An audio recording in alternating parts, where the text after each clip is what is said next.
السلام علیکم ورحمۃ اللہ وبرکاتہ۔ نحمدہ ونصلی ونسلم علی رسولہ الکریم، اما بعد فاعوذ باللہ من الشیطان الرجیم، بسم اللہ الرحمن الرحیم۔ انا ارسلناک شاہدا ومبشرا ونذیرا۔ صدق اللہ العلی العظیم وبلغنا رسولہ النبی الکریم ونحن علی ذلک من الشاہدین والشاکرین والحمد للہ رب العالمین۔ ان اللہ وملائکتہ یصلون علی النبی یا ایہا الذین آمنوا صلوا علیہ وسلموا تسلیما۔ الصلاۃ والسلام علیک یا سیدی یا رسول اللہ وعلی آلک وصحابک یا سیدی یا حبیب اللہ۔ الصلاۃ والسلام علیک یا سیدی یا رحمۃ للعالمین۔ الصلاۃ والسلام علیک یا سیدی یا محبوب رب العالمین۔ اللہم صلی علی سیدنا و مولانا محمد بعدد کل ذرات مئۃ الف الف مرات کلما ذکرہ الذاکرون وکلما غفل عن ذکرہ الغافلون۔ رب اشرح لی صدری ویسر لی امری واحلل عقدۃ من لسانی یفقہوا قولی۔ سبحان ربک رب العزۃ عما یصفون وسلام علی المرسلین والحمد للہ رب العالمین۔ مولایا صلی وسلم دائما ابدا علی حبیبک خیر الخلق کلہم۔ هو الحبیب الذی ترجى شفاعته لكل حول من الاحوال متهم۔ محمد سید الکونین والثقلین والفریقین من عرب ومن عجم۔ ثم الرضا عن ابی بکر وعن عمر وعن علی وعن عثمان ذی الکرم۔ واہ کیا جود و کرم ہے شاہ بطحا تیرا، نہیں سنتا ہی نہیں مانگنے والا تیرا۔ دھارے چلتے ہیں عطا کے وہ ہے قطرہ تیرا، اور تارے کھلتے ہیں سخا کے وہ ہے ذرہ تیرا۔ میں تو مالک ہی کہوں گا کہ ہو مالک کے حبیب، کہ محبوب و محب میں نہیں میرا تیرا۔ تیرے ٹکڑوں میں ہیں غیر کی ٹھوکر پہ نہ ڈال، تیرے ٹکڑوں پہ پلیں غیر کی ٹھوکر میں نہ ڈال۔ جھڑکیاں کھائیں کہاں چھوڑ کے صدقہ تیرا، اور تیرے قدموں میں ہیں غیر کا منہ کیا دیکھیں، کون نظروں پہ چڑھے دیکھ کے تلوا تیرا۔ اور تیری سرکار میں لاتا ہے رضا اس کو شفیع، جو میرا غوث ہے اور لاڈلا بیٹا تیرا۔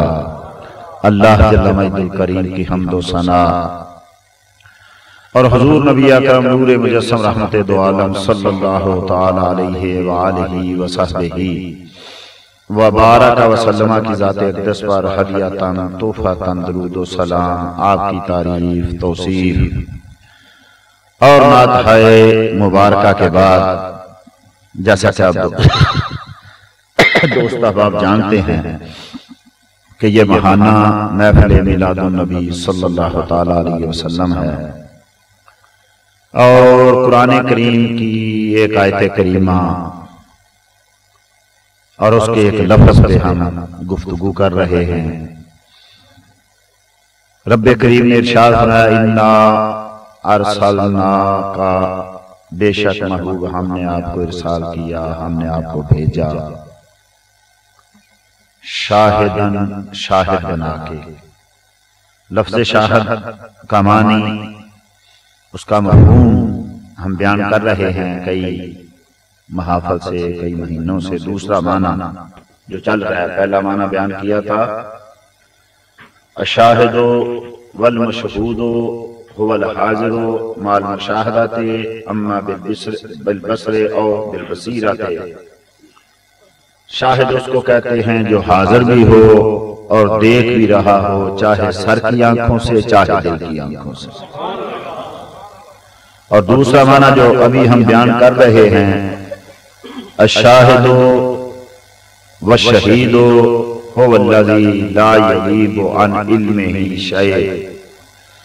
شاہد اور شہید اس کو کہتے ہیں جس کے علم سے کوئی بات چھپی ہوئی نہ رہے۔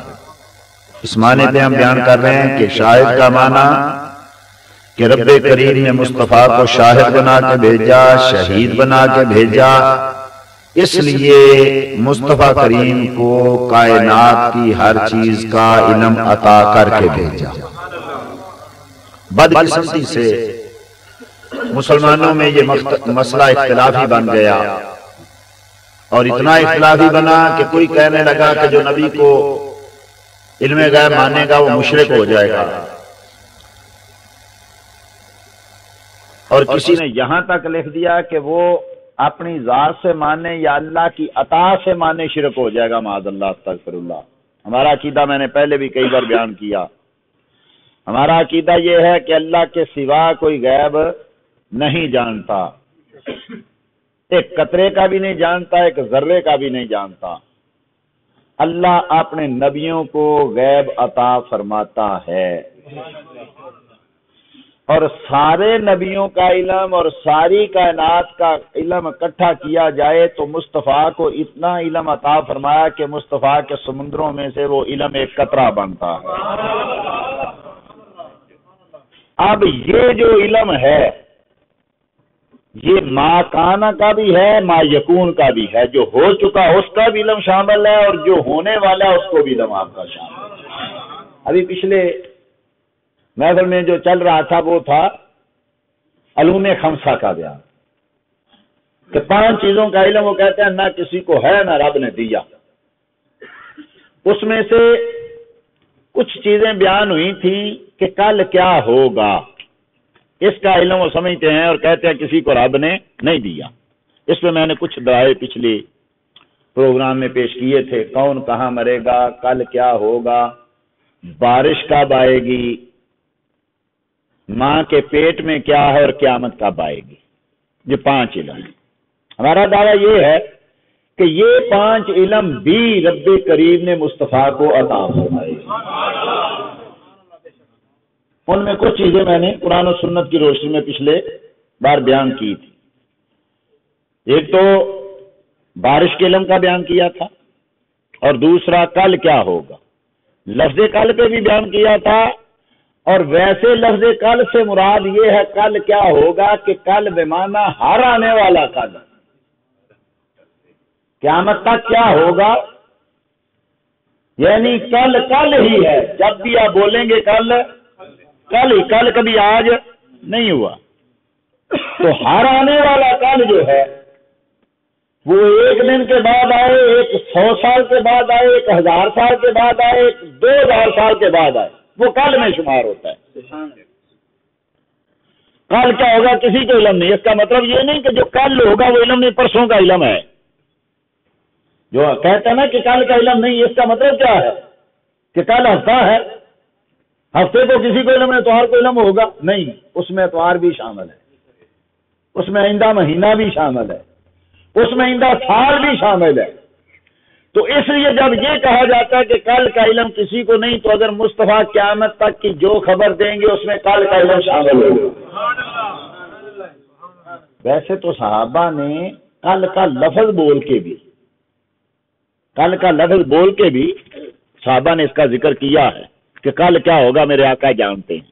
اس کے کچھ دلائل میں نے اسی بار کیے تھے، جیسا کہ حضرت مالک بن عوف رضی اللہ تعالی عنہ کا فرمان علی شان میں نے عرض کیا تھا، ما ان سمیتو ما ان رائی تو ولا سمے تو فی الناس کلہم کمثل محمد اوفا وآتا للجزیل الملک ومتا تشاء اما یخبرک ما فی غد، جب تو چاہے تو میرے آقا تجھے کل کی خبر دیں گے، جب تو چاہے، یہ میں نے بیان کیا تھا۔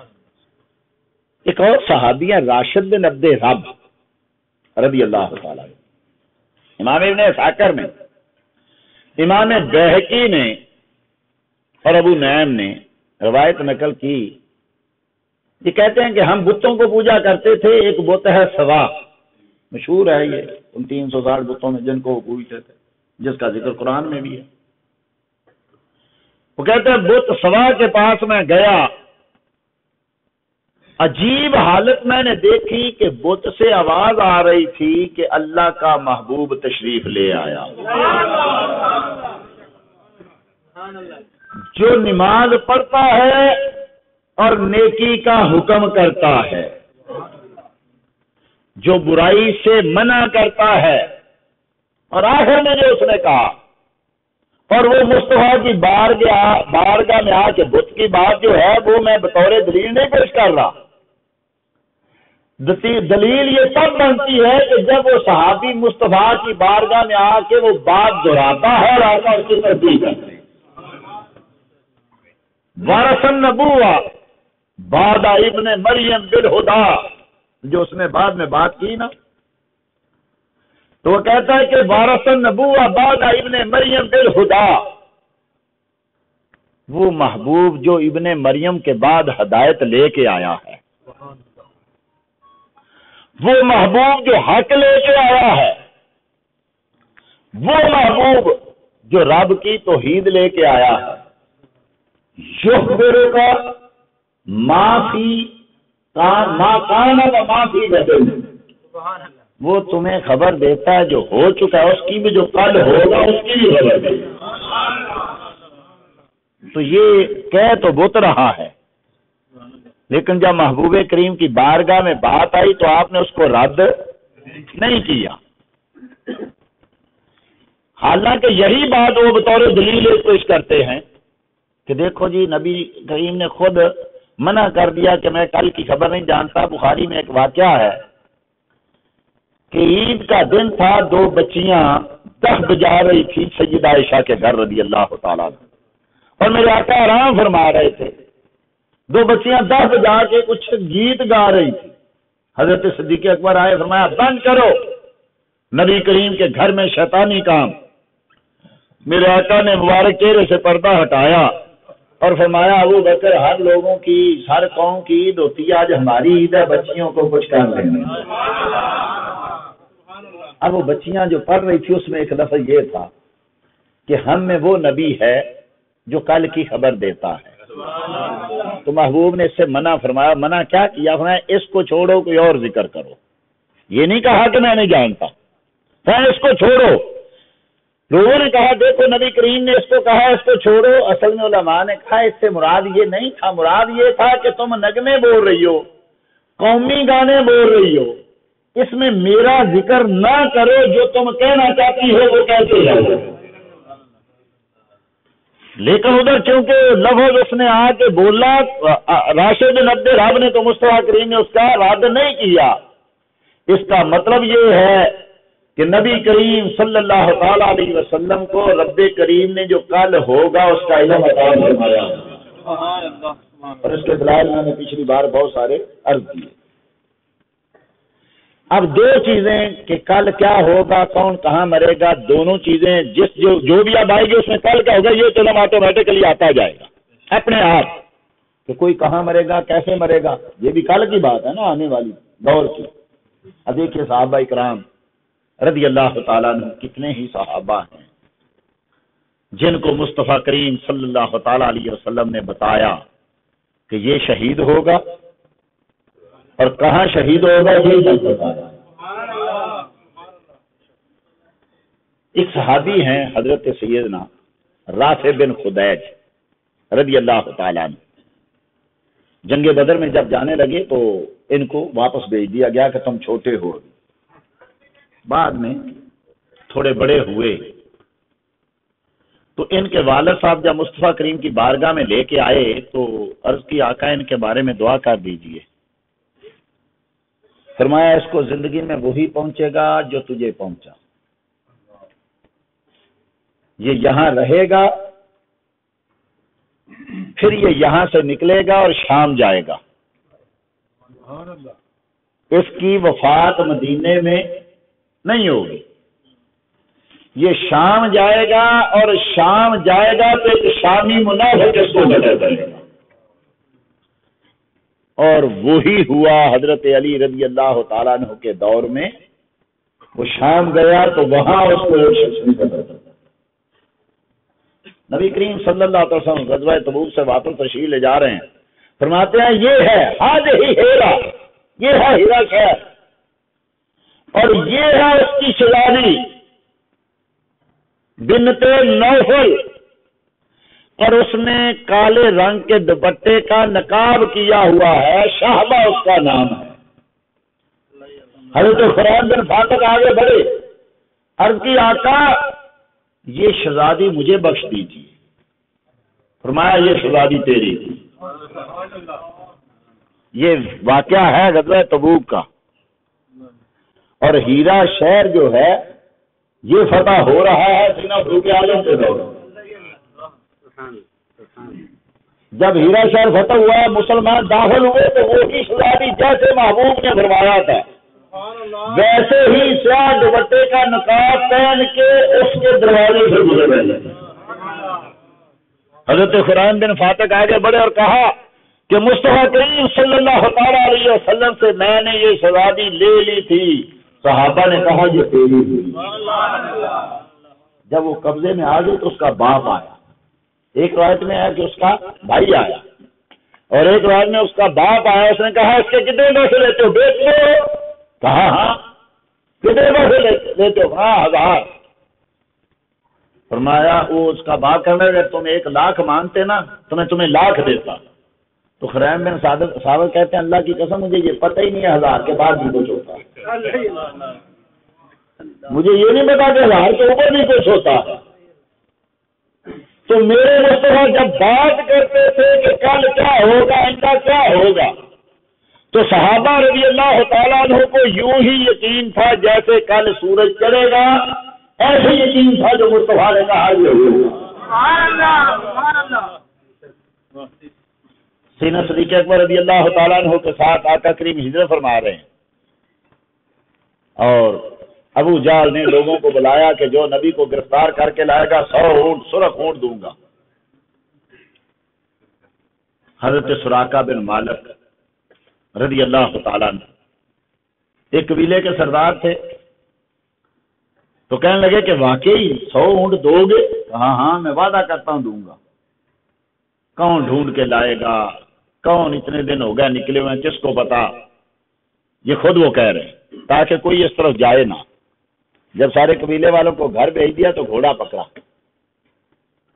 اور سیدنا صدیق اکبر نے دیکھا کہ سراقہ بن مالک آ گیا. آ کے عرض کی آقا سراقہ نے ہمیں پا لیا. میرے آقا نے مسکرا کر دیکھا اور بنایا زمین اس کے گھوڑے کو پکڑ لی. زمین میں گھوڑا دھنس گیا. اس نے کہا آقا مجھے جانے دیجئے، میں اب کچھ نہیں کرتا، گرفتار نہیں کرتا، مجھے آزادی دیجئے. فرمایا زمین اس کے گھوڑے کو چھوڑ دے. گھوڑا پھر آگے بڑھا. پھر میرے آقا نے رہا زمین اس کے گھوڑے کو پکڑ لے. پھر گھوڑا جو ہے زمین میں دھنس گیا. جب پھر اس نے عرض کی زمین کو حکم ہوا چھوڑ دے. عرض کرنے لگا آقا میں واپس جاتا ہوں، جو اس طرف آئے گا میں سب کو واپس لیتا جاؤں گا. میرے آقا مسکرائے. فرمایا سراقہ آج گرفتار کرنے آ رہے ہیں، کل کیا ہوگا؟ کئی فائدہ لبست سواری کسرا. تیرے ہاتھ میں جب کسرا کے کنگن ہوں گے تو کیسا لگے گا تجھے؟ ارے کہاں کسرا، کیسا کسرا، کہاں جو اپنے شہر کو چھوڑ کے ہجرت کر کے جا رہا ہے، جس کو آج ابھی آگے کی منزل کا نہیں پتا لوگوں کے مطابق، جس کو یہ نہیں پتا کہ مدینے جا رہا ہوں تو مجھے سنبھالنے والا بھی ہوگا کہ نہیں. وہ خبر دے رہا ہے کہ آئے سراقہ کبھی تو آج مجھے گرفتار کرنے آ رہا ہے. تیری کیسی حالت ہوگی جب کسرا کے سونے کے کنگن تیرے ہاتھوں میں پہنائے جائیں گے۔ ان کی کافر ہے، ابھی کلمہ نہیں پڑا۔ کہا کیا واقعی کسرا کے کنگن مجھے پہنائے جائیں گے؟ کسرا تو سپر پاور ہے اس وقت۔ فرمایا ہاں کسرا، اب صدیاں کتنے سال گزر گئے، فاروق اعظم کا دور آیا، کسرا کا محل فتح ہوا، وہاں سے سونے کے کنگن آئے مسجد نبوی شریف میں، جہاں پورا مال غنیمت پڑا ہوا تھا۔ فاروق اعظم آگے بڑھے، وہ 2 کنگن اٹھائے، روایت میں نہیں ہے بھی نہیں کہ فاروق اعظم آقا کے ساتھ تھے۔ سننے والے کون ہیں؟ ایک سراقہ ہے، ایک سینہ صدیق اکبر ہے، ایک حضرت سینہ عمر بن فہرہ ہے۔ اس کا مطلب یہ ہے کہ اس سے پہلے پورے صحابہ نے یہ خبر گردش کر چکی تھی۔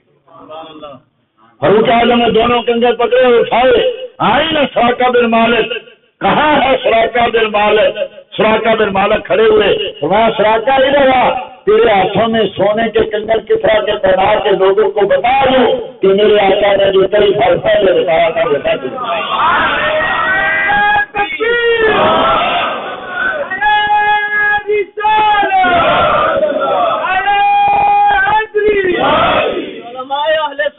حضرت عمار بن یاسر رضی اللہ تعالیٰ عنہ بیمار ہو گئے، کوئی آیا، صحابہ آئے، بیمار پرسی کے لیے کہنے لگے مار بڑی حالت خراب ہے، لگتا ہے کہ تو اس بیماری سے جان بر نہیں ہو سکے گا، میں تمہارا خیال ہے کہ میں 4 پائی پہ مروں گا؟ لگتا کیسے ہے؟ کبھی نہیں ہو سکتا، میرے آقا نے مجھے بتا دیا ہے کہ میں کیسے فوت ہوں گا، کہاں شہید ہوں گا، اور میرے آقا نے یہ تک بتایا ہے کہ جب تیری شہادت ہوگی، روح پرواز کرنے لگے گی، آخری چیز تو دودھ پیے گا۔ کہاں جنگ جمل میں گئے اور وہاں شہید ہونے لگے، جب آخری سانس تھی تو کوئی دودھ لے کے آیا تو اللہ ہاتھ میں پکڑا اور کہا میرے آقا آپ نے سچ فرمایا۔ میرے آقا نے تو ایک ایک چیز بتا دی ہے، ایک ایک چیز۔ ایک صحابی ہیں حضرت قعب رضی اللہ تعالیٰ عنہ، آقا کریم کا رحمت کا دریا جوش میں تھا، آقا کریم فرما رہے تھے ربا شافر اکبر عزیز تمرین لا یوبہ ولا اقسم اللہ لا برا، میرے کچھ امتی ایسے ہوں گے کہ ان کے ہونٹوں سے بات نکلے گی، وہ قسم اٹھائیں گے، حدیث قدسی ہے، وہ قسم اٹھائیں گے، رب کہتا ہے میں صورت پوری کر دوں گا۔ بات کر رہے تھے آقا کہ حضرت قعب سامنے آ گئے، فرمایا یہ قعب انہی میں سے ہے، یہ قعب انہی میں سے ہے۔ جنگ ہو رہی تھی، کافروں کا جو تھا، شامیوں کا، کافروں کا یا عیسائیوں کا جو تھا غلبہ ہو رہا تھا، مسلمان جو تھے وہ پچھڑے سے پیچھے ہٹ رہے تھے۔ کسی نے حضرت مالک کو آواز ماری، مالک اللہ کے محبوب نے کہا تھا تو جو کہے گا رب وہی کرے گا، آج مصطفیٰ کریم کی بات کو سچا کر کے دکھا دے، رب کو قسم دے کے دے، تو نے کہا، مصطفیٰ نے کہا تھا جو رب کو قسم دے گا اسی وقت پوری کرے گا۔ حضرت قعب کہتے ہیں میرے رب تجھے قسم ہے تیری ذات کی، مسلمان پیچھے ہٹ رہے ہیں، مسلمانوں کو فتح عطا فرما دے۔ اسی وقت مسلمان فاتح ہو گئے۔ اب جب دوسرے جا کے دوسرے شہر میں حملہ کیا نا تو پھر معاملہ وہی، پھر کسی نے آواز ماری، کہا لوگوں تم نے صرف ایک بات مصطفیٰ کی سنی تھی کہ جب قسم دے گا تو رب پوری کر دے گا، مصطفیٰ نے یہ بھی کہا تھا یہ اپنی شہادت کی دعا بھی خود کرے گا، تو باری تعالیٰ فتح بھی دے اور مصطفیٰ کی بات کو سچا کر مجھے یہاں شہادت بھی دے۔ فتح بھی ہو گئی، حضرت قعب کو وہاں شہادت بھی دی گئی۔ حضرت سینہ سعد رضی اللہ تعالیٰ، سعد بن مالک رضی اللہ تعالیٰ عنہ کا واقعہ مشہور ہے، بیمار ہو گئے، مصطفیٰ کریم صلی اللہ تعالیٰ علیہ وسلم تشریف لائے، بیمار کرسی کے لیے عرض کیا آقا مال و دولت بڑا ہے، میں چاہتا ہوں سارا وقت کی راہ پہ تقسیم کر دوں۔ فرمایا تمہاری مرضی ہے، لیکن اس حالت میں کہ تیرے بچے غربت میں پلیں، کیا بہتر نہیں ہے کہ تیرے بچے جو ہیں وہ دولت مند ہو کے پلیں؟ اپنے بچوں کے لیے چھوڑ اور تیسرے حصے میں تو جو ہے وہ وصیت کر دے، تیسرے حصے میں وصیت کر، لیکن تو اس بیماری سے مرنے والا نہیں ہے، ابھی تو زندہ رہے گا، بہت سارے لوگ اس سے فائدہ حاصل کریں گے اور بہت سارے لوگوں سے تجھے نقصان پہنچے گا، اور اس کے بعد تجھے رب کریم شہادت کی موت عطا فرمائے گا۔ کل کیا ہوگا کہ صحابی کے ساتھ کیا ہوگا؟ حضرت سیدنا مولا علی رضی اللہ تعالیٰ عنہ بیمار ہو گئے، سیدنا صدیق اکبر فاروق اعظم مصطفیٰ کریم صلی اللہ تعالیٰ علیہ وسلم بیمار پرسی کے لیے تشریف لائے. حضرت سیدنا فاروق اعظم حدیثی میں تو ہے کہ دونوں میں سے کسی ایک نے، فاروق اعظم یا سیدنا صدیق اکبر نے کہا لگتا ہے کہ اس بیماری سے علی جانور نہیں ہو سکے گا. مصطفیٰ کریم نے کہا نہیں، علی ابھی زندہ رہے گا، علی ابھی زندہ رہے گا، رب کریم اس سے کام لے گا اور علی بستر پہ فوت نہیں ہوگا. میں دیکھ رہا ہوں کہ ایک بدبخت جو ہے وہ علی کی کین پٹی پہ تلوار مارے گا اور علی کی پوری داڑھی جو ہے وہ رنگین ہو جائے گی. اور جس صبح سیدنا مولا علی رضی اللہ تعالیٰ عنہ شہید ہوئے، اس رات کو بھی ابھی دنیا نے مقتل علی میں باسند روایت نقل کی کہ باہر نکلے حضرت مولا علی آسمان کو دیکھتے تھے، پھر نظر نیچی کرتے تھے، کہتے ہیں واللہ اللہ کو ضد تو اللہ کا ضبط ہو، اللہ کی قسم نہ مجھ سے جھوٹ بولا گیا نہ میں جھوٹ بول رہا ہوں، یہ وہی رات ہے جو کیا کرے مجھے خبر دے، یہ وہی رات ہے. باہر نکلے اور بار بار دیکھ رہے ہیں اور کہہ رہے ہیں اللہ کی قسم وہی رات ہے جس کی خبر آقا کریم صلی اللہ تعالیٰ علیہ وسلم نے مجھے دی تھی. اور مصطفیٰ کریم نے فرمایا دنیا میں دو شخص بڑے بدبخت ترین ہیں، ایک وہ شخص کہ جس نے صالح سال کی اونٹنی کی کونچے کاٹی تھی، اور ایک وہ شخص جو حضرت مولا علی کی کن پٹی پہ تلوار مارے گا اور ان کی داڑھی رنگین ہو جائے گی. یہ بڑے بدبخت ترین دو شخص. ایسا ہی ہوا، اس ظالم نے تلوار ماری، آپ کی داڑھی رنگین ہو گئی. فرمایا میرے آقا نے سچ فرمایا. صحابہ رضی اللہ تعالیٰ عنہ کو کتنا یقین تھا کہ مصطفیٰ کریم صلی اللہ تعالیٰ علیہ وسلم جہاد کی تیاری کا حکم دے رہے ہیں اور ایک صحابیہ اٹھتی ہے اور عرض کرتی ہے آقا میں بھی جہاد پہ جانا چاہتی ہوں، میں بھی شہادت قبول کرنا چاہتی ہوں. فرمایا ام نوفل گھر میں بیٹھی رہ، اللہ تجھے شہادت عطا فرما دے گا. جب مصطفیٰ نے کہہ دیا، عمر فاروق کہا کرتے تھے کبھی کبھی چلو آج آ کے شہیدہ کی زیارت کر آئیں، آج چلیں چل کے شہیدہ کی زیارت کر آئیں. مصطفیٰ نے اس کو شہیدہ کہا ہوا ہے، یہ ہمیں یقین ہے کہ یہ شہید ہوئے. یہ صحابہ کا عقیدہ ہے. صحابہ رضی اللہ تعالیٰ عنہ یوں ہی سمجھتے تھے کہ مصطفیٰ کریم کی زبان سے جو نکلا ہے وہ ہو کے رہے گا. کتنی ہی خبریں جتنے آج میں نے پہلے بھی کیا تھا پچھلی بار کہ لوگ اس کو پشین گوئی کہہ دیتے ہیں، لوگ اس کو علامات قیامت کہہ دیتے ہیں اور بڑے فخر سے بیان کرتے ہیں، کتابوں میں بھی، ٹی وی میں بھی، ریڈیو میں بھی. یہ دیکھو یہ ہو رہا جو کچھ ہو رہا ہے یہ مصطفیٰ نے بتایا تھا. ہر مذہب والا ہر مسلک والا کتابیں بھی لکھ رہا ہے، بیان بھی کر رہا ہے. اور خاص کر یہاں ہمارا میں آ کے جب بڑی بڑی عمارتیں دیکھتے ہیں نا تو کہتے ہیں مصطفیٰ نے بتایا. یہ بتایا تو کیا یہ غیب نہیں تھا؟ یہ غیب کس کو کہتے ہیں؟ رب کریم نے مصطفیٰ کریم صلی اللہ تعالی علیہ وسلم کو جو قیامت تک ہونے والا ہے اس کی ایک ایک چیز کی تفصیل عطا فرما دی. اور آقا ایک ایک صحابی کے بارے میں جانتے ہیں کہ یہ کیا کرے گا، کہاں فوت ہوگا، کتنی فتوحات حاصل کرے گا. کتنے ہی صحابہ کرام رضی اللہ تعالیٰ عنہ ان کے بارے میں مصطفیٰ کریم صلی اللہ تعالیٰ علیہ وسلم نے حتیٰ کہ مصطفیٰ کریم تو مصطفیٰ ہیں، ان کے غلاموں کا حال دیکھیے.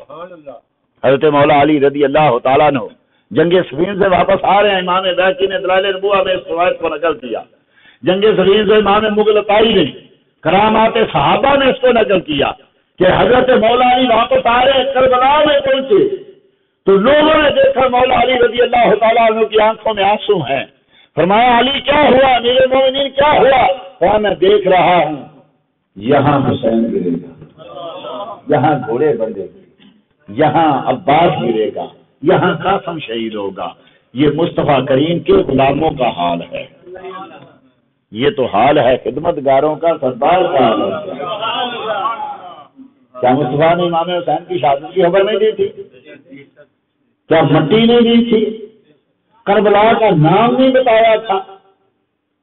تو یہ کیا ہے؟ یہ ہے کہ کل کیا ہوگا، کون کہاں فوت ہوگا. مصطفیٰ کریم صلی اللہ تعالی علیہ وسلم نے کتنے ہی صحابہ کرام کو بتا دیا. ایک صحابی ہے رضی اللہ تعالیٰ عنہ آئے آقا کی بارگاہ میں آئے. آپ نے ارشاد ہے اس شخص کے کچھ اعضاء اس سے پہلے جنت میں چلے جائیں گے. اس کے کچھ اعضاء اس سے پہلے جنت میں چلے جائیں گے. جنگ نہاوند میں آپ کا بازو کٹا. آقا نے صرف یہی نہیں فرمایا کہ اس کے پہلے فرمایا اس کے کچھ اعضاء 20 سال اس سے پہلے جنت میں جائیں گے.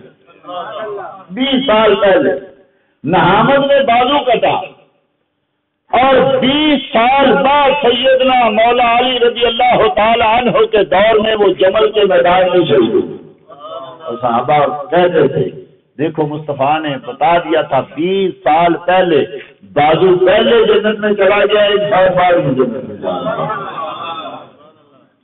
صحابہ رضی اللہ تعالی عنہم میں یہ چیزیں اتنی مشہور تھیں.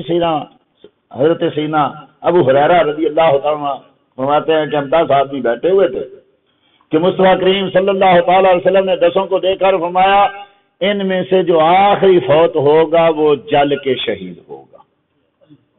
اب جب مولا حضرت ابو ہریرہ نے یہ روایت بیان کی نا تو 8 صحابی فوت ہو چکے ہوں. 10 کے بارے میں بیان کیا 8 صحابی جو ہیں وہ فوت ہو چکے ہیں. اب ایک حضرت ابو ہریرہ ہے اور ایک حضرت سامورہ رضی اللہ تعالیٰ عنہ ہے.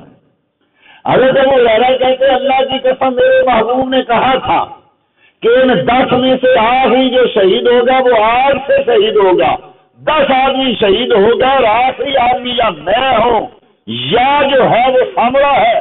اللہ کی قسم اب میں یہ نہیں جانتا کہ آخری میں ہوں یا سامورہ ہے. تو حدیث میں آیا کہ اس کے بعد حضرت سینا ابو ہریرہ فوت ہو گئے اور صرف حضرت سامورہ رضی اللہ تعالیٰ عنہ رہ گئے اور سارے لوگوں کو بتایا کرتے تھے مصطفیٰ نے بتایا ہے میں آگ میں جل کے شہید ہوں. بخار آیا اور اتنا سخت بخار ہوا کہ جتنی آگ جلاتے ان کو اتنی سردی لگتی. انہوں نے کہا بہت ساری لکڑیاں لاؤ اور آگ جلاؤ مجھے سخت سردی لگ رہی ہے. اتنی لکڑیاں جلائی گئی کہ وہ ان میں بیٹھے ہوئے پھر بھی کانپ رہے ہیں اور لکڑیاں جب جل رہی تھی تو آگ بڑھی اور حضرت سامورہ بھی جل کر شہید ہو گئے. ایک صحابی کہتے ہیں رضی اللہ تعالیٰ کہ ہم میں ایک نوجوان تھا بڑا نمازی بڑا مجاہد اور بہت زیادہ عبادت گزار. ہمیں رشک آتا تھا اس پہ. ہم 10 آدمی بیٹھے ہوئے تھے تو مصطفیٰ کریم صلی اللہ تعالی علیہ وسلم نے ارشاد فرمایا ان میں سے ایک نمازیں تو بہت پڑھتا ہے لیکن نفاق کی موت مرے گا. اللہ اکبر. مصطفیٰ کریم ایک ایک کو جانتے ہیں ایک ایک کو کیا ہے اس کی اولاد میں کیا ہوگا اس کی آگے پیچھے کیا ہوگا ایک ایک چیز کو قیامت تک کیا ہوگا اس کو ہی جانتے. حتیٰ کہ ابن ابو یعلا نے اس روایت کو نقل کیا. امام طبرانی نے موجم کبیر میں نقل کیا. کئی بار یہ جب منافقین کا ذکر ہوتا ہے تو اس حدیث کو ہمارے علماء بیان کرتے ہیں لکھتے ہیں کہ آئے صحابہ اکرام ایک نوجوان کی تعریف کرنے لگے آقا بڑا ہی نیک ہے بڑا نمازی ہے بڑا مجاہد ہے. میرے آقا نے کہا میں نہیں جانتا. اللہ اکبر. مدینے میں رہتا ہے نمازیں پیچھے پڑھتا ہے نفلوں پہ نفل پڑھتا ہے روزوں پہ روزے رکھتا ہے اور مصطفیٰ کریم کہہ رہے میں نہیں جانتا. پھر صحابہ بتا آقا ایسا ہے ایسا. فرمایا نہیں میں نہیں جانتا. باتیں ہو رہی تھی کہ وہ نوجوان آ گیا.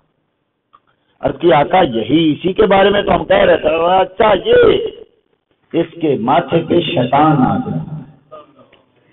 جب قریب آیا تو میرے آقا نے ارشاد وہی ہو تم جس کے دل میں خیال آیا تھا کہ مدینے میں مجھ سے زیادہ نیک کوئی نہیں ہے. دل میں خیال آیا تھا تو ابھی یہی سوچ رہا تھا. اس نے کہا تو کیا اس میں کوئی شک ہے کیا اس میں کوئی شک ہے مجھ سے زیادہ نیک کون ہے. یہ بات کر کے چلا گیا. نمازوں پہ ناز تھا مصطفیٰ کی بار کو چھوڑ کے نماز پڑھے گا تو کیا حاصل ہوگا. نفلوں پہ ناز تھا نفل پڑھ لیں. نبی کی معرفت کا کیا ہے چلا گیا۔ میرے آقا نے ارشاد فرمایا یہ وہ شیطان اگر اس کو قتل کر دیا جائے تو میری امت فرقوں سے بچ جائے۔ پھر صدیق اکبر رضی اللہ تعالیٰ نے عرض کیا آقا میں قتل کروں؟ فرمایا جاؤ۔ گئے مسجد میں تو جا کے دیکھا وہ نماز پڑھ رہا ہے، قیام میں ہے۔ کہا میرے آقا نے ارشاد فرمایا نمازی کو قتل کرنا منع ہے۔ واپس آ گئے۔ ابو بکر کیا ہوا؟ آقا وہ تو قیام میں تھا اور آپ نے فرمایا قیام کرنے والے کو قتل نہیں کرنا۔ ہاں کون قتل کرے گا؟ فاروق اعظم نے عرض کیا آقا میں قتل کروں۔ حدیث کی 6-7 کتابوں میں یہ حدیث مروی ہے۔ وہ گئے تو سجدے میں تھا، دوسری حدیث ذہن میں آ گئی کہ میرے آقا نے سجدہ گزار کو تو قتل کرنے سے منع کیا ہے۔ واپس آ گیا۔ کیا ہوا؟ آقا وہ تو سجدے میں تھا۔ پھر مولا علی نے عرض کیا آقا میں قتل کروں۔ اگر تو نے پا لیا تو کر دے۔ اس کا مطلب پتا تھا ابو بکر نہیں کرے گا رضی اللہ تعالیٰ، پتا تھا عمر فاروق جائے گا لیکن کر نہیں پائے گا۔ علی اگر تو نے پا لیا تو قتل کر دے گا۔ مولا علی گئے تو مسجد سے جا چکا تھا، واپس آئے تو مولا علی سے پوچھا میرے آقا نے علی کیا ہوا؟ آقا وہ تو جا چکا تھا۔ ہاں علی اگر آج یہ قتل ہو جاتا تو میری امت فرقوں اور فطروں سے بچ جاتی۔ اس کا مطلب ہے فرقے جس سے آقا ڈرتے ہیں وہ کون سے ہیں؟ وہی جو یہ سمجھتے ہیں کہ آقا کی ضرورت نہیں ہے، نمازوں کی ضرورت ہے۔ نبی کیا کرے گا؟ نبی سے کیا ملے گا؟ نیکی نمازوں میں ہے، نیکی روزے میں ہے، نیکی حج میں ہے، نافلوں میں کیا ملے گا؟ وہ نمازیں اچھی ہیں، ان کے سوا چارہ نہیں ہے، پر نماز وہی ہے جو مصطفیٰ کا چہرہ دیکھ کے پڑھی۔ صلو کما رأیتمونی اصلی، لوگوں نماز پڑھو پر کیسے پڑھو؟ مجھے دیکھتے جاؤ نماز کو پڑھتے جاؤ۔ کتنی ہی حدیثیں ہیں، ایک ایک صحابی کا اگر ذکر کیا جائے بے شمار صحابہ اکرام ہیں جن کے بارے میں مصطفیٰ نے جگہ تک حتیٰ کہ ایک صحابی کے بارے میں یہ بھی بتایا کہ تو فلسطین میں ہوگا، فوت ہوگا اور رملہ شہر میں تو دفن کیا جائے گا۔ ایک ایک چیز کے بارے میں حضرت سیدنا ابو ذر غفاری رضی اللہ تعالیٰ عنہ فرمایا تعیشہ حمیدن، تو زندہ رہے گا اچھے طریقے سے، وتموت وحیدن، اور تو مرے گا اکیلا، اور ابو ذر تو قیامت میں بھی اکیلا ہی آئے گا۔ ابو ذر غفاری رضی اللہ تعالیٰ کی آپ کو پتہ ہے نا، فقر بڑا مشہور ہے۔ یہ صحابہ سے اختلاف کرتے کہتے تھے ایسا کیسے ہو سکتا ہے کہ آدمی کی زکات فرض ہو جائے، مومن پہ زکات فرض ہو جائے، یہ کیسے ہو سکتا ہے؟ آپ کو یہ سخت اختلاف تھا، صحابہ سے لڑتے تھے کہ تو زکات دیتا ہے، تیرے پاس اتنی دولت اکٹھی ہو گئی۔ جب ہم نے پوچھا رب کریم سے، مصطفیٰ کریم سے کہ خرچ کیا کریں، تو رب کریم نے کہا کہ نہیں لگتا جو کچھ خرچہ کرو ہر تقسیم کا کرو۔ تو نبی کے صحابی ہو کے نکاتے رہتے ہو، اتنا کچھ اکٹھا کر لیتے ہو۔ حضرت امیر معاویہ رضی اللہ تعالیٰ نے سینہ عثمان غنی کو لکھا کہ ابو ذر غفاری نے یہاں کتنا پیدا کر دیا، ہر ایک سے لڑتے ہیں، ہر اس کو مدینے میں بھیج دو۔ مدینے میں آ گیا، مدینے میں بھی ہے۔ حضرت عثمان غنی نے کہا ابو ذر نبی کریم کے صحابہ تجھ سے تنگ ہیں، تنگ ہیں تو میں باہر نکل جاتا ہوں۔ اکیلے نے جا کے ایک جگہ خیمہ لگا لیا، وہیں آپ فوت ہوئے۔ جب فوت ہوئے تو کفن بھی نہیں تھا، فوت ہوئے جنازہ پڑھنے والا بھی نہیں تھا۔ ایک ابو ذر اور ایک ان کی زوجہ محترمہ، رات پڑ گئی، کون قبر کھودے، کون جنازہ پڑھائے؟ نبی کا صحابی ہے، دیکھا کہ قافلہ آ رہا ہے، آپ کی زوجہ محترمہ نے خیمے سے 4 پائی گھسیٹی اور راستے میں رکھ دی۔ قافلہ قریب آیا تو پوچھا یہ کیا ہے؟ کہا مصطفیٰ کے صحابی فوت ہو گئے ہیں۔ کہا کون؟ کہا ابو ذر۔ اللہ اکبر، قافلے کے سردار تھے سیدنا عبداللہ ابن مسعود رضی اللہ عنہ۔ صدق یا رسول اللہ، صدق یا رسول اللہ، آقا آپ نے سچ فرمایا تھا کہ تو اکیلا فوت ہوگا۔ اور آپ کی بیوی نے کہا اللہ کی قسم مصطفیٰ نے یہ بھی فرمایا تھا کہ ابو ذر تو اکیلا فوت ہوگا اور اس وقت جو دنیا میں بہترین لوگ ہیں وہ آگے تیرا جنازہ پڑھائیں گے۔ میرے آقا نے ایک ایک چیز بیان کی۔ حضرت عثمان غنی رضی اللہ تعالیٰ جنت البقیع کے باہر ایک جگہ تھی حش کوکب، یہاں لوگ گندگی پھینکتے تھے، کوڑا کرکٹ پھینکتے تھے اور اس جگہ سے نفرت کرتے تھے۔ سیدنا عثمان غنی چلتے چلتے گئے، حش کوکب کے گئے تو کہنے لگے لوگ اس جگہ سے نفرت کرتے ہیں، اللہ ایک بندے کو یہاں دفن کرائے گا، لوگ اس جگہ کو پیار کریں گے، اور وہی جگہ ہے جہاں عثمان غنی کی قبر ہے۔ سیدنا عثمان غنی رضی اللہ تعالیٰ عنہ نے اپنے بارے میں ارشاد فرمایا تھا، اور عثمان غنی کو فرمایا تھا عثمان تجھے اللہ چادر پہنائے گا، لوگ اس کو اتارنے کی کوشش کریں گے، اتارنا نہیں ہے، اور تیری جب شہادت ہوگی تو میں تجھے لینے آؤں گا۔ اللہ اکبر۔ سیدنا عثمان غنی رضی اللہ تعالیٰ عنہ جس اثر کو شہید ہوئے، اس وقت ایک صحابی گئے تو کہا عثمان غنی نے یہ کھڑکی دیکھ رہے ہو؟ کہا ہاں۔ کہا بھی تھوڑی دیر پہلے میرے مصطفیٰ جنین تشریف لائے اور مجھے آ کے کہا تھا عثمان کیا چاہتا ہے؟ چاہتا ہے تو یہ چلے جائیں گے تیرے دشمن ہیں، اور اگر تو چاہتا ہے تو آج کا روزہ ہمارے ہاں آ کے افطار نہیں کرتا؟ آقا اتنے دن ہو گئے ہیں، فرمایا اچھا پانی پی لے، پانی میں پلاتا، مصطفیٰ پلائیں تو روزہ ٹوٹتا نہیں ہے۔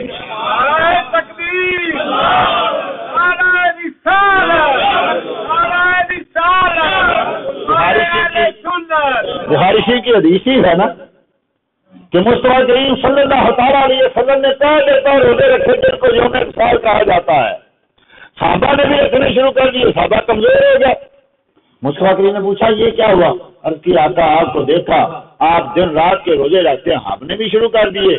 فرمایا تم نہ رکھو، ابھی تو عند ربی ہوا یطعمنی ویسقینی، میری راتیں رب کے حضور گزرتی ہیں، مجھے کھلاتا بھی ہے پلاتا بھی ہے، تو رب کھلائے اور پلائے تو روزہ نہیں ٹوٹتا۔ عثمان غنی کہتے ہیں اللہ کی قسم میرے ایک ایک بال میں مصطفیٰ کریم کے پلائے اور پانی کی ٹھنڈک محسوس ہو، اور کہہ کے گئے ہیں کہ آج شام روزہ تو ہمارے ہاں افطار کرے گا، میں تو دیکھ رہا ہوں مصطفیٰ کا وعدہ پورا ہوا۔ مصطفیٰ کریم صلی اللہ تعالی ایک صحابی ہیں، ان کو زخم لگ گیا، تیر لگ گیا، اور تیر لے کے مصطفیٰ کریم کی بارگاہ میں آ گئے، کہا آقا تیر نکال دیجئے۔ فرمایا تیر نکالوں تھوڑا سا پھل رہنے دوں تاکہ قیامت کے روز تیری شہادت کی گواہی دے دوں۔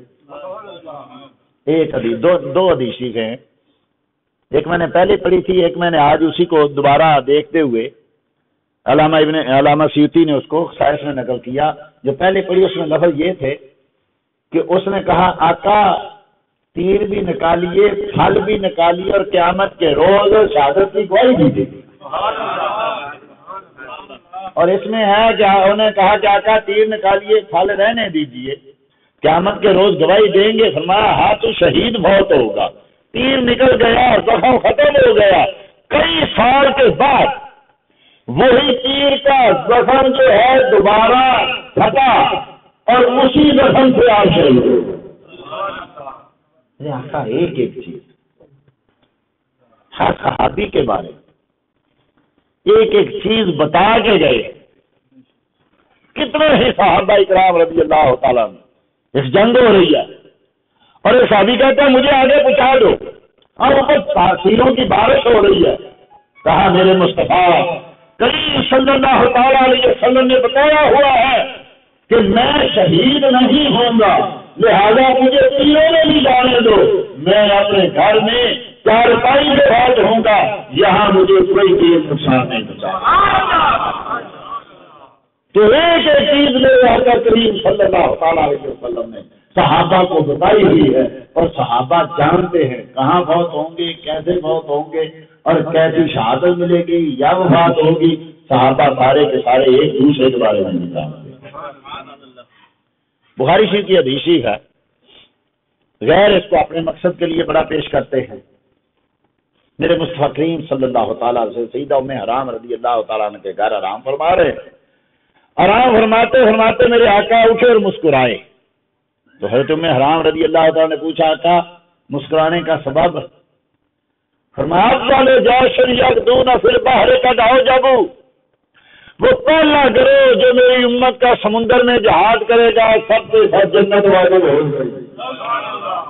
عرض کی آقا مجھے بھی ان میں کر دیں، آقا مجھے بھی ان میں کر دیں۔ فرمایا آنتی میں جا تو بھی ہوئی۔ پھر آرام فرمانے لگے، پھر جب آنکھ کھلی پھر مسکرائے، پھر ام حرام رضی اللہ تعالیٰ عنہ نے پوچھا آقا مسکرانے کا سبب ہے اول جیش یغزون فی مدینہ کیسر غفر لہ، وہ میری امت کا پہلا گروہ جو مدینہ کیسر کو فتح کرے یا اس پہ حملہ کرے جہاد کرے گا ان کے گناہ معاف ہو گئے۔ عرض کیا آقا مجھے بھی ان میں کر دیجئے۔ فرمایا تو ان میں نہیں۔ اب جب سمندر میں جہاد ہو رہا تھا افریقہ میں تو حضرت ام حرام ان میں موجود تھی۔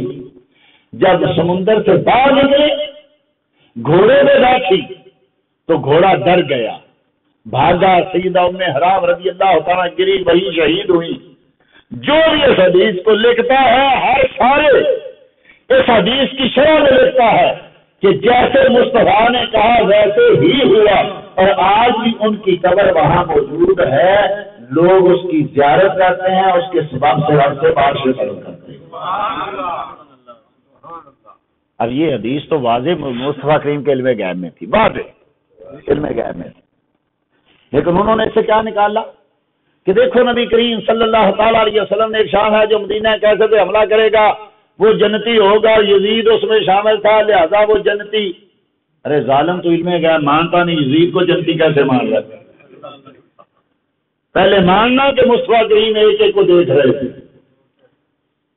لیکن مصطفیٰ کریم نے اس کے لیے جنت کا لفظ نہیں بولا، غفر لہ، صرف یہ بولا اس کے گناہ معاف ہو گئے۔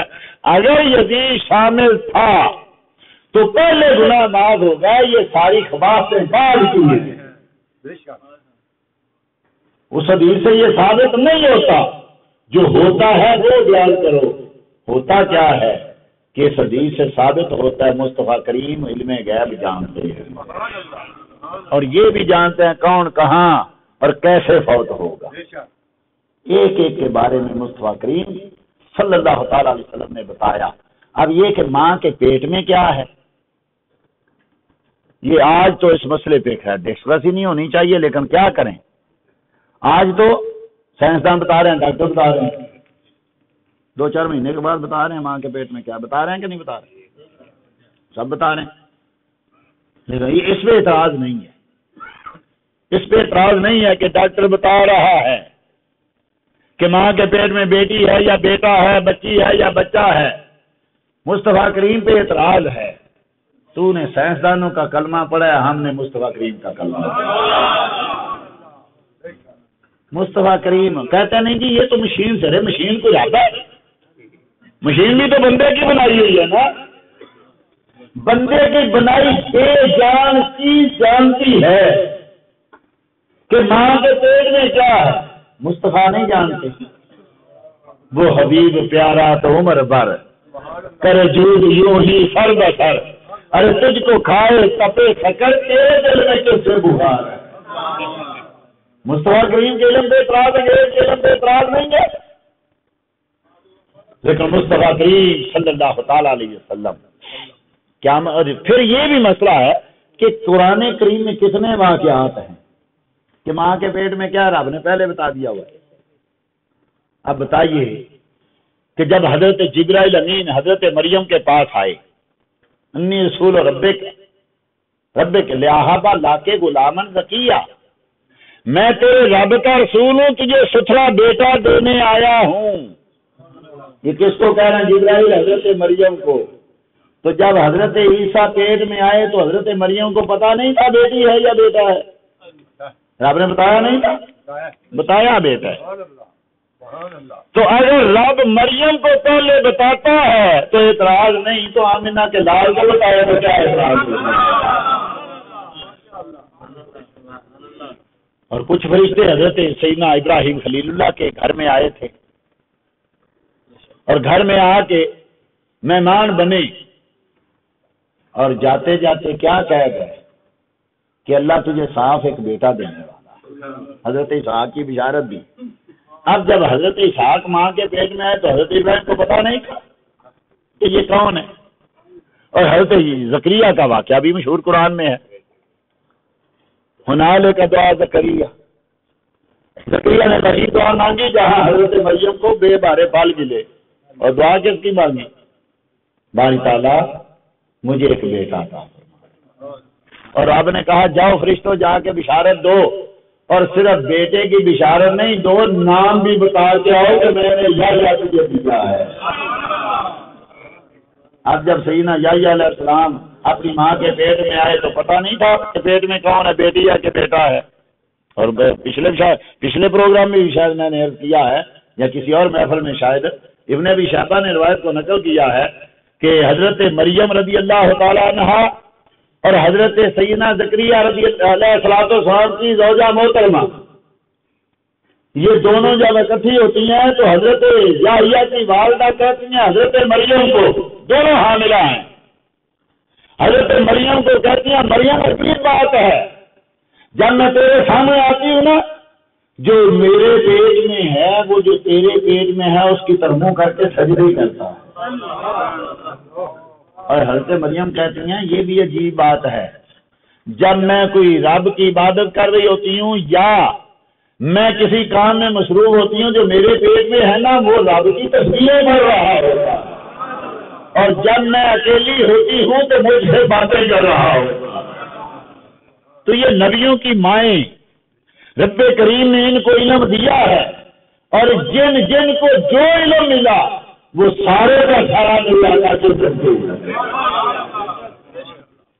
حضرت سیدہ ام فضل رضی اللہ تعالی عنہا میرے آقا کی چچی جان، اور حضرت عباس رضی اللہ تعالیٰ عنہ کی زوجہ محترمہ، جنہوں نے نبی کریم کو پالا بھی تھا، اور مصطفیٰ کریم کہا کرتے تھے اللہم ہذ امی بعد امی، باری تعالیٰ یہ میری ماں ہے ماں کے بعد۔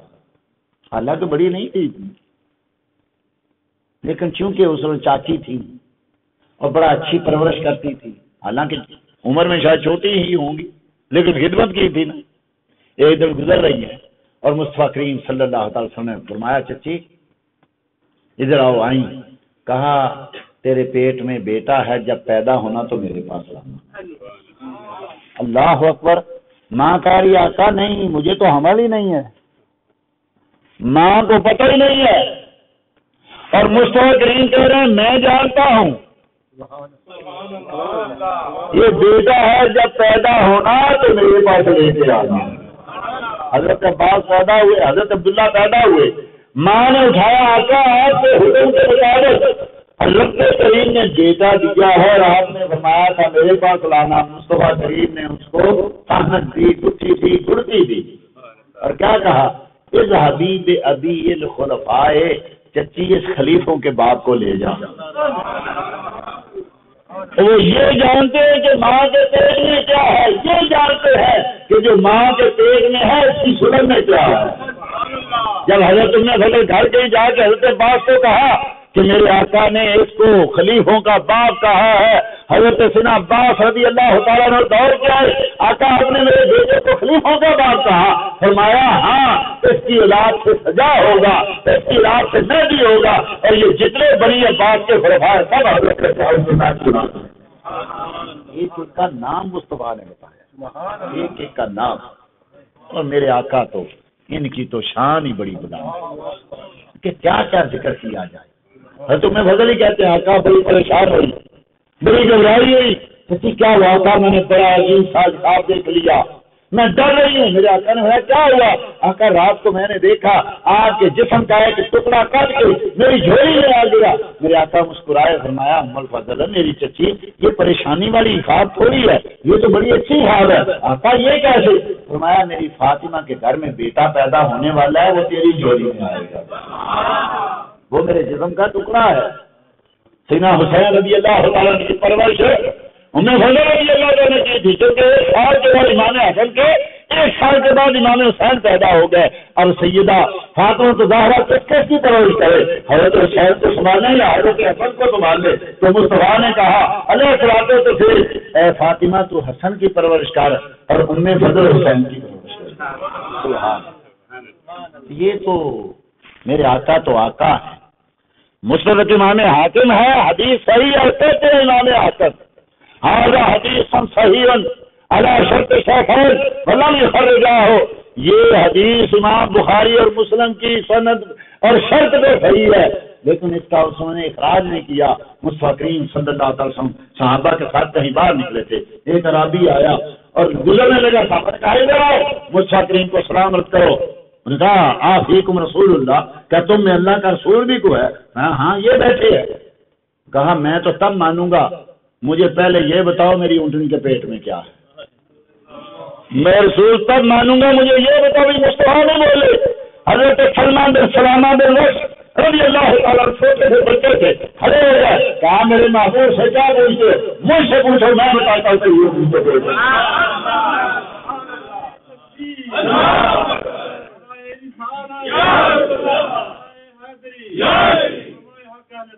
چھوٹا سا بچہ وہ کہہ رہے ارے میرے آقا سے کیا سوال کرتے ہو, مجھ سے پوچھو, تمہیں میں بتاتا ہوں تیری اونٹنی کے پیٹ میں کیا ہے.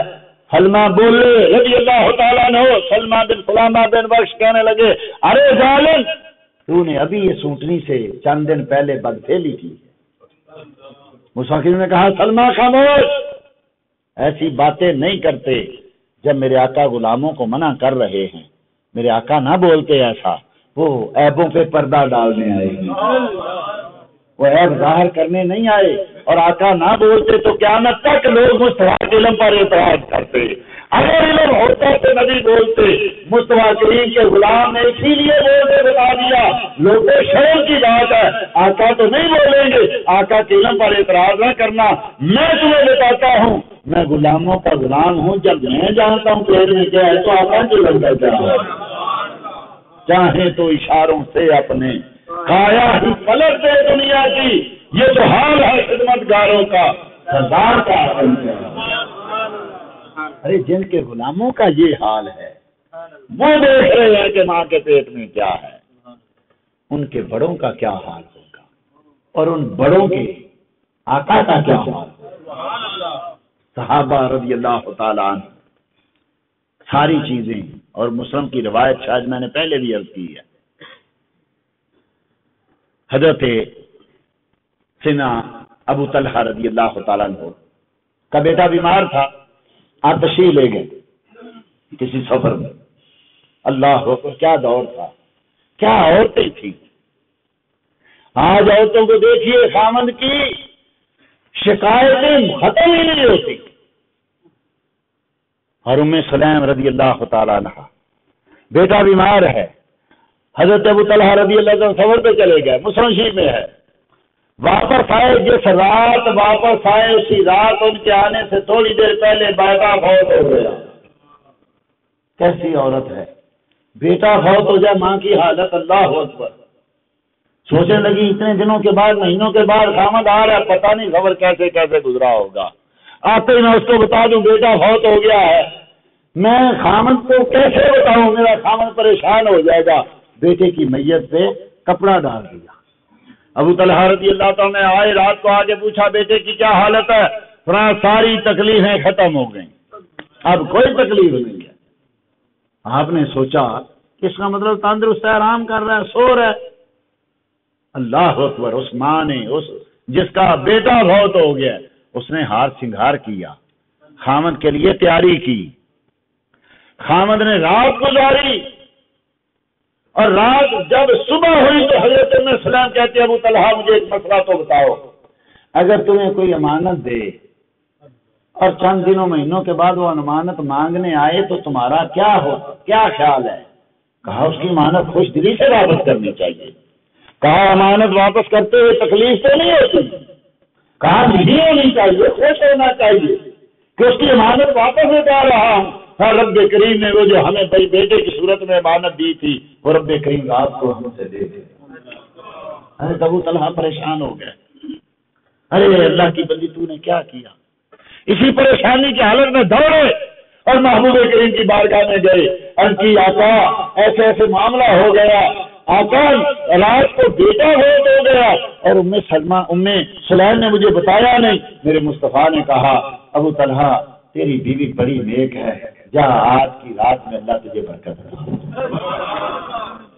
تجھے اللہ بیٹا عطا فرما دے۔ اور پھر وہی بیٹا رب کریم نے عطا فرما دیا۔ تو مصطفیٰ کریم صلی اللہ تعالی علیہ وسلم ماں کے پیٹوں میں کیا ہے؟ اور یہ دیکھیے صدیوں بعد حضرت امام مہدی آئیں گے نا، صدیوں بعد آئیں گے۔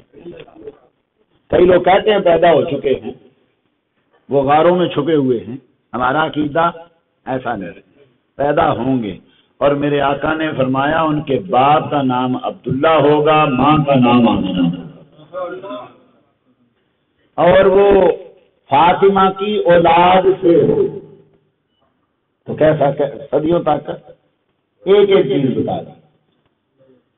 تو نبی کریم صلی اللہ تعالی علیہ وسلم نے کتنے ہی صحابہ کو یہ بتایا، اور صحابہ کا یہ عقیدہ تھا، بلکہ کتنے ہی علامہ روز جان رحمت اللہ تعالی علیہ اپنی تفسیر میں لکھتے ہیں کہ مصطفیٰ کریم کے علم پہ کیا، ہم نے خود اتنے اولیاء اللہ دیکھے ہیں جو یہ بتا دیتے ہیں کہ ماں کے پیٹ میں کیا ہے۔ بلکہ ایک روایت نہیں حقائق ہے، لیکن ہے بڑی مزیدار۔ یہ کتاب میں نے پڑھی ہے، اس کو بطور حدیث نہیں میں پیش کر رہا۔ ایک آدمی غوث اعظم کی بارگاہ میں آ گیا اور آ کے کہا اتنے سال ہو گئے اولاد نہیں ہوتی، کوئی رب کی بارگاہ میں دعا کریں اولاد ہو جائے۔ تھوڑی دیر غوث اعظم اولاد لے گئے اور کہا تیری قسمت میں اولاد نہیں ہے، اولاد تیرے گھر میں پیدا نہیں ہوگی۔ فرمایا پیدا ہونی ہوتی تو کسی اور کی بارگاہ میں جاتا، اور قسمت میں ہوتی تو کسی اور کی بارگاہ میں جاتا، قسمت میں نہیں ہو تو تبھی تو آپ کو کہہ رہا ہوں۔ اچھا یہ بات ہے، آؤ میری کمر سے کمر ملاؤ۔ کمر سے کمر ملائی، چلا گیا۔ کہتے ہیں کہ اس کے گھر میں اللہ نے بیٹا پیدا کیا، اور وہ بیٹا وہ تھا جو غوث اعظم نے اپنی سلب سے اس کی سلب میں دی، اور اسی کو دنیا آج ابن عربی پکارتی ہے، وہ جو تصوف کا بادشاہ، وہ صوفیاء کا سرکار علامہ ابن عربی صاحب فتوح المکیہ، فتوحات مکیہ، وہی اتنا بڑا صوفی کیسے ہو گیا؟ ایک عام آدمی کے گھر میں تو علماء نے یہی لکھا، علامہ عبد الجلیل افغانی نے، پشاوری نے یہی لکھا، فرمایا وہ اصل میں بیٹا غوث اعظم کا تھا، لیکن اپنی سلب سے اس کی سلب میں۔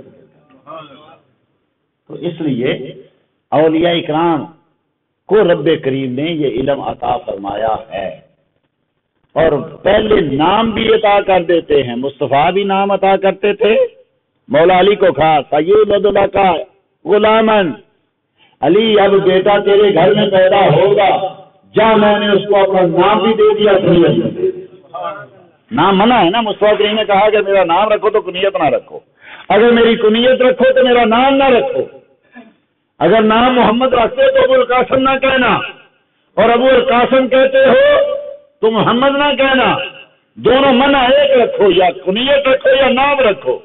اور مصطفیٰ کریم نے مولا علی کو فرما دیا جا میں نے محمد بن حنفیہ کے لیے نام ہی پہلے دے دیا۔ یہ امام محمد بن حنفیہ ہے نا، اس کا نام بھی مصطفیٰ نے رکھ دیا، فرمایا علی جا تیرے بیٹے کو میں نے اپنا نام بھی دے دیا ہے اور اپنی کنیت بھی دے دی۔ تو ماں کے پیٹ میں کیا ہے اس کے اور واقعات اور مصطفیٰ کریم صلی اللہ تعالی علیہ وسلم کے علم غیب کے بقیہ واقعات انشاءاللہ العزیز اللہ جل مجد الکریم نے توفیق عطا فرمائی تو آئندہ پروگرام میں یہیں سے شروع کریں گے. دعا کریں اللہ جل مجد الکریم زندہ رکھے تو مسلک کے حق اہل سنت و جماعت، مارے تو مسلک کے حق اہل سنت و جماعت، اور اٹھائے تو مسلک کے حق اہل سنت و جماعت.